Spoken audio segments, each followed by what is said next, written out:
This is Auckland, where the road to Rugby World Cup 2011 will both start and end.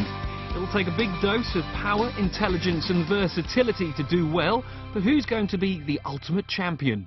Who do you think is going to win? You're asking a Kiwi. Who do you think is going to win the Rugby World Cup 2011? Well, there's only one team in my mind at the moment. It would be New Zealand.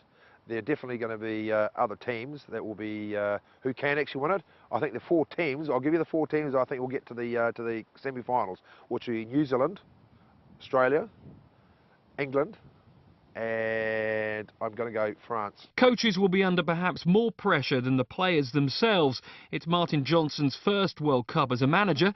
How will the England boss fare? What will be going through Martin Johnson's mind? Fascinating character, Jono. Away from the camera, remarkably funny, incredibly intelligent guy. Could have played virtually any position on a rugby field. Brilliant thinker, led with standards as opposed to necessarily great speeches. Never did anything, or never asked his players to do anything he wouldn't do himself. So what will he be thinking about? October 23rd, and making sure his team get there. And finally, will there be any shocks? I think there's going to be teams like Samoa, teams like Italy, who you know, if people don't pay them the right respect, I think are going to carve it up and cause teams a lot of trouble. I think it's one for the underdogs.